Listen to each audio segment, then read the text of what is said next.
તો ગાંધીનગરથી હાલ મહત્વના સમાચાર સામે આવી રહ્યા છે। ગાંધીનગર આરોગ્ય ખાતા દ્વારા કાર્યવાહી કરવામાં આવી છે તે અંગે અપડેટ સામે આવી રહ્યો છે। તો ફેક્ટરીમાંથી ઘીનો શંકાસ્પદ જથ્થો ઝડપી પાડવામાં આવ્યો છે। એએમસી અને આરોગ્ય વિભાગની સંયુક્ત રેડ કરવામાં આવી છે। તો અમદાવાદમાં આરોગ્ય વિભાગની મોટી કાર્યવાહી હાથ ધરવામાં આવી છે। ફેક્ટરીમાંથી ઘીનો શંકાસ્પદ જથ્થો ઝડપાયો છે। એએમસી અને આરોગ્ય વિભાગની સંયુક્ત રેડ પાડવામાં આવી છે। 2.85 લાખની કિંમતનું 452 લીટર ઘી ઝડપી પાડવામાં આવ્યું છે। કઠવાડા વિસ્તારમાં આરોગ્ય વિભાગની તવાઈ હાથ ધરવામાં આવી। શંકાસ્પદ ઘી મળી આવતા ફેક્ટરીને સીલ કરવામાં આવી છે। પ્રાથમિક તપાસમાં ફૂડ લાયસન્સનો અભાવ જોવા મળી રહ્યો છે। દસ્તાવેજોની ગેરહાજરી અને શંકાસ્પદ ઉત્પાદન પ્રક્રિયા જેવી ગંભીર અનિયમિતતાઓ સામે આવી છે। જપ્ત કરાયેલા ઘીના નમૂનાઓ વધુ પરીક્ષણ માટે લેબોરેટરીમાં મોકલવામાં આવ્યા છે। તો રિપોર્ટ બાદ જવાબદાર સામે કડક કાયદેસરની કાર્યવાહી પણ કરવામાં આવશે।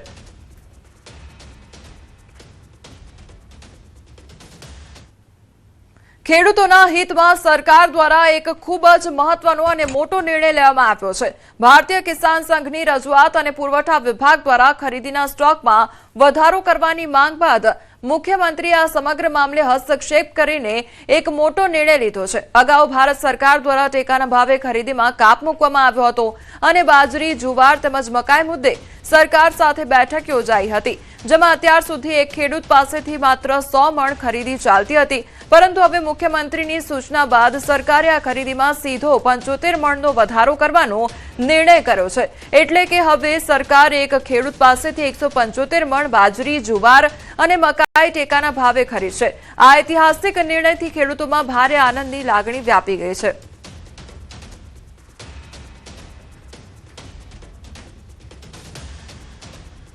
બાજરીની ખરીદી ખેડૂત દીઠ 2000 કિલો થતી હતી। હવે નિર્ણય એ 3500 કિલો ખરીદવાનો નિર્ણય કર્યો છે, એટલે કે 175 મણ એ ખેડૂતની બાજરી ખરીદવામાં આવશે। સાથે સાથે મકાઈ પણ 1500 કિલો ખરીદી થતી હતી, એની 2500 કિલો થશે, એટલે કે 125 મણ એ ખરીદવામાં આવશે।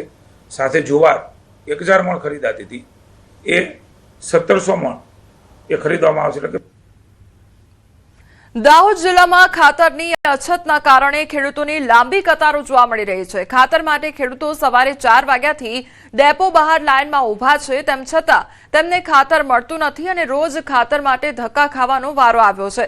ખાતરની તંગીના કારણે વૃદ્ધ ખેડૂતોને પણ રોજ ધક્કા ખાવા પડી રહ્યા છે, જેના કારણે ગરીબ અને આર્થિક રીતે પછાત ખેડૂતોને રોજ ડેપો સુધી આવવા જવાનો ખર્ચ સહન કરવાનો વારો આવ્યો છે।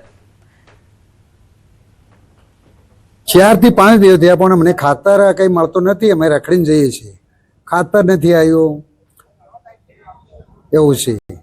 ભાડો ખર્ચે નહીં। અરે 4-5 કિલોમીટર કઈથી 10-12-15 કિલોમીટર જેવું થાય। અમે 8 વાગ્યાથી આવીએ, સાંજે 4 વાગ્યા તક બેહરી ગયા તો ખાતર મળતું નથી। ખાતર છે આ માણસ તજે હે અને જમીન વિકાસ હાર્યું અમૂલ્ય લાગીએ તો અમે પાક હાર્યું તો ખાતર હાર્યું દોડીએ તો ખાતર મળતું નથી। અમારે 5 થેલીની જરૂર છે, પણ કઈ અમને હાલે એટલું નથી હાલતા, ત્યારે 2 થેલી નથી મળતી। અત્યારે ખાતર જુગે એવી જ માંગણી કરી। પાણી તો વેસાતો લઈને પીએ અમે, ખાતર લીધે અઠવાડિયે થઈ ગયું। 30 રૂપિયા જવાના ને 30 આવવાના ભાડો મીઠાપુરથી। લીમડીવાળા ડેપો પર નથી મળતું? હા, અહીં મોકલે, અહીં આવે। ન્યૂઝ 18 ગુજરાતીની ટીમ અત્યારે ઝાલોદના જે એપીએમસી માર્કેટ પર હાજર છે। અત્યારે આપને જે દ્રશ્યોમાં જોડાવા માંગીશ એ પ્રમાણે કે ખેડૂતો જે છે સવારથી પ્રધાનમંત્રી કિસાન સમૃદ્ધિ કેન્દ્ર ખાતે ખાતર લેવા માટે લાંબી લાઈનોમાં ઊભા હોય છે, ત્યારે ક્યાંક તો ખેડૂતો સવારના 4 વાગ્યાથી તો ક્યાંક 6 વાગ્યાથી આવીને ઊભા હોય છે અને ખેડૂતોને અત્યારે ખાતર મેળવવામાં ભારે હાલાકી વેઠવાનો વારો આવી રહ્યો છે। આપણી સાથે કેટલાક ખેડૂતો છે, તેમની સાથે વાત કરીશું। શું કહેશો કાકા, કઈ પ્રકારની અત્યારે સમસ્યા છે? 8 દિવસ થયા મારે ખાતરનું પોઝિશન ખાતર નથી એમ કરીને બોર્ડ મારેલો છે। કેટલી ખાતરની થેલી જરૂર છે તમને? અમારે 2 ખાતરની થેલી આપે છે ને પેલી પોઝિશન ખાતર આપે છે ને ડીએપી ને ખડ આપે છે। અત્યારે કેટલી તકલીફ પડી રહી છે? અત્યારે તો અમે હવાને 5 વાગ્યાને આવીને પૈસા ભૂખે તરીસે આવીને અહીંયા લાઈનમાં ઉભેલા છીએ। અમે તકલીફ ભાડો ખોઈને આવે 30 રૂપિયા ભાડો ખોવાનો આવે જ આવે ને 60 રૂપિયા થાય। બિલકુલ કહી શકાય કે જે ખેડૂતો છે તે ભાડું ખર્ચીને આવી રહ્યા છે. ભાડું ખર્ચ્યા બાદ પણ તેઓને જે ખાતર નથી મળતું. અઠવાડિયે રોજ આવે ને સવારથી બેહી રહીએ છે. આ જાફોને ખોલે તરત આવી જાય છે. કેટલા થેલી જોઈએ છે ખાતરની થેલી અમને 3 આપે છે. એ જોઈએ તો એટલું નથી અમારું હાલતા. તમે કેટલા દાડા જાઓ છો? અરે અઠવાડિયું થઈ ગયું છે. તો એ સવારે 4 વાગ્યાના વહેલા ઉઠીને આવ્યા, બીજાની બાઇક ભાડે લઈ અને 100 રૂપિયાનું પેટ્રોલ પુરાવી અને અહીં આવીને ઉભા રહીએ તો અહીં કે આ બોર્ડ મારીને બેટા કે આજે ખોળ નહીં, ખાતર નહીં, તો અમે પાછા ફરી રિટર્ન પાછા 200 રૂપિયા ખર્ચીને પાછા જઈએ. અને કેટલા દિવસથી આવી રહ્યા છે? અઠવાડિયું થયું સાહેબ આવીએ અમે. દૂરથી અંતરથી આવતા હોય છે, તેમ છતાં ખાતર ના મળતા ક્યાંક ને ક્યાંક ખેડૂતોમાં પણ હાલ રોષ જોવા મળી રહ્યો છે અને તાત્કાલિક તેમની ખેડૂતોને જે ખાતરની માંગ પૂરી કરવામાં આવે તેવી માંગ પણ ઉઠવા પામી છે. સૌરભ ગેહલોત, ન્યૂઝ 18 ગુજરાતી, દાહોદ. બનાસકાંઠામાં ચંડીસરથી કુચાવાડા સ્ટેટ હાઈવે પ્રોજેક્ટ અંગે ખેડૂતોમાં ભારે રોષ જોવા મળી રહ્યો છે. 16 ગામોના ખેડૂતો દ્વારા કલેક્ટરને રજૂઆત કરી જમીન સંપાદનની પ્રક્રિયા રદ કરવાની માંગ કરવામાં આવી છે. ખેડૂતોનો આક્ષેપ છે કે 4 લેન હાઈવેની કામગીરી થવાની હોવા છતાં 6 લેન માટે જમીન સંપાદન કરવામાં આવ્યું છે, જેના કારણે અનેક ખેડૂતો જમીન વિહોણા અને મકાન વિહોણા થયા છે. જૂની જંત્રીના આધારે વળતર નક્કી કરાતા ખેડૂતોમાં અસંતોષ ફેલાયો છે. ખેડૂતો યોગ્ય વળતર આપવા માંગ કરી રહ્યા છે. જો કે માંગણીઓ નહીં સ્વીકારાય તો ઉગ્ર આંદોલનની ચીમકી પણ ઉચ્ચારવામાં આવી છે.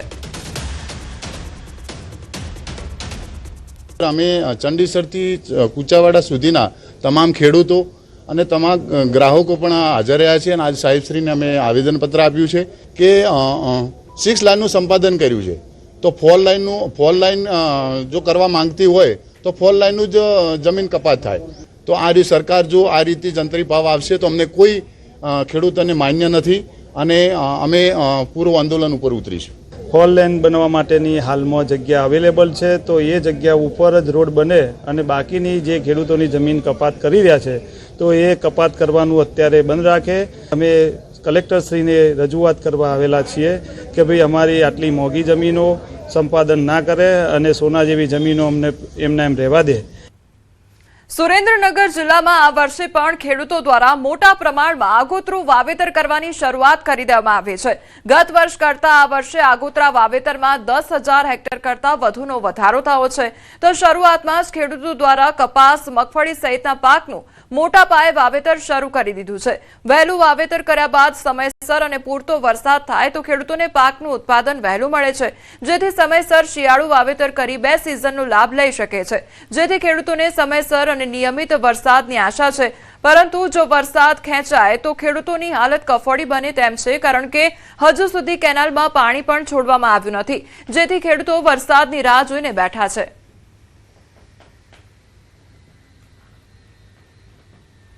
આગોતરું વાવેતર કરવાનું કારણ કે અમે રવિ સિઝનમાં ટાઈમસર બીજું વાવેતર કરી શકીએ એના માટે આગોતરું વાવેતર કરવી.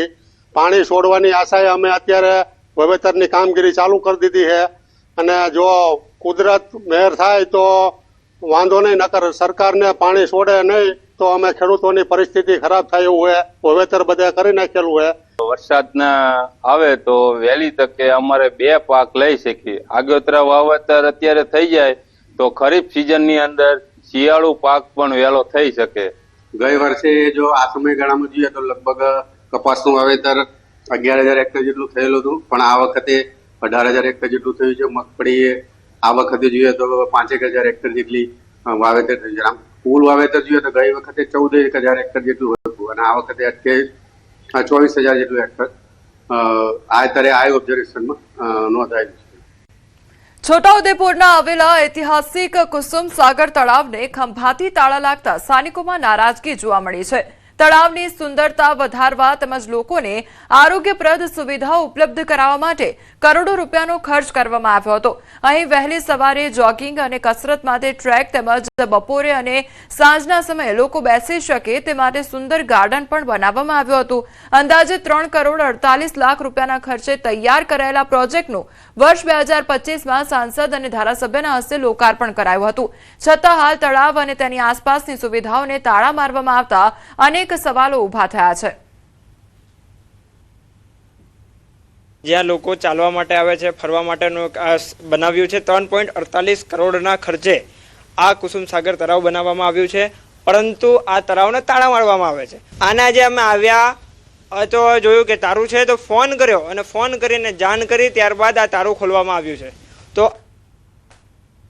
ગુજરાત મહારાષ્ટ્ર બોર્ડર પર આવેલા દહાણુ, બોરડી અને ઘોલવડ વિસ્તારમાં વેપારીઓએ સજ્જડ બંધ પાડ્યું. હિન્દુ સંગઠનો અને જૈન સમાજ દ્વારા કથિત લવ જેહાદના બનાવોના વિરોધમાં બંધનું એલાન આપવામાં આવ્યું હતું.